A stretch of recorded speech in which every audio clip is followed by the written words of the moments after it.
it's still a chance that he gets overtaken, but we'll dive into the specifics of that in a moment. We are getting set to kick off this first heat of the round of 16. The Bioglan Newcastle SURFEST presented by Bonsoy. Mark Richards is in the house, the king of Newcastle and the king of Australian surfing. He's on hand to watch things unfold. The event is actually being contested right out the front of MR's place. Royalty around these parts. It's the Bioglan replay of C.Munoz on the left-hander. So this is the first decent ride of the morning. Gets a couple of backside hits there. Great to see Carlos in some... Lining one up on the outside, has the big airs he can go to, has been keeping his rails a little more wet these days as he avoids that final section. Didn't see enough impact in that final move. He's out of that one. Very interested to see how he'd perform for his board riders club at the National Board Riders meet just a week ago. And he looks so sharp, Flick. Oh, he looks so good. I think one thing for me is that I've noticed, wow, as he goes to the air, does he stick it right out? He doesn't. One through to the inside. Let's have a look here. See what D.Walters did.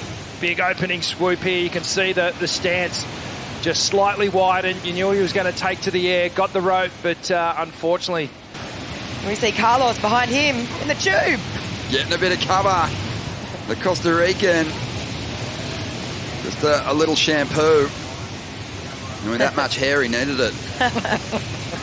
He's going to take this one right through to the inside. Won't be a hell of a lot of points in it for him, but... And out the back, little shampoo, little chandelier style cover up there. So the judges will keep a lid on that. Nice little rebound, but you can just tell these guys starting to surf into rhythm here. Good opportunity. Output of energy is at the top. Let's see here what Dakoda got done on the 6.33. Last ride locking in. Big close-out turn there for him. So judges really appreciating this two-turn combo. And it's obviously the highest of this heat so far. Snaps it out of the pocket there. And gets the finish. But yeah, back to your point, Rich. But Carlos is going to try and back up that 5 from earlier on with a couple of big hits. Does well to get out in front of this one. That should score pretty well. 12 minutes to go. Potentially doing another runaround, right? So for Carlos right now, he takes off on this wave.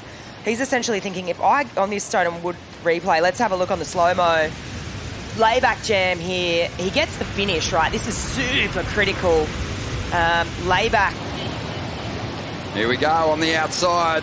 Walters making his move. Knows that he needs a score. Has a big section. A wobbly float there, and he's out of there. Sure did. Let's have a look at what happened here with Dakoda. Little lip line adjustment, and that just timing was off. A bit late to that final section, so he pulls through. Former CT competitor. Possibly more experience at the top level, so this is going to be a big challenge for him. Look out. Here goes Dakoda. Has those airs he can go to at the moment, though. Just slick on the rail, just cutting through the face of this one. Gets through to the inside, clouts that final section, and gets out of there.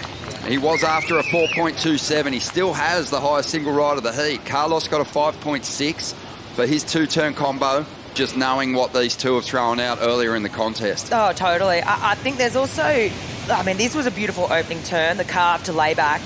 He cuts it short here. He's lining up this inside section. Almost was like, okay, he's going to go for an air, but the section didn't really call for it. You know, conservatively finishes this wave. I feel, you know, he's only chasing a 4.27. I feel he's going to get it on this. But, you know, the question is, I mean, he comes through to here, he gets the finish. I mean, is he going to have enough time to get back out the back? I mean, it was quite a long wave. Yeah, what we're getting from that GWM recap is that we've got two very informed surfers here, just waiting for their opportunity for a wave that has a bit more in it. Carlos finds one here, trying to improve on a 5 to get himself up into the lead. He needs a 5.54 out of this one. Kind of had to chip away at that wave, but great form and speed from these two already. Oh, first and second and last turn on this wave for me. They're the money turns. This section here absolutely belts.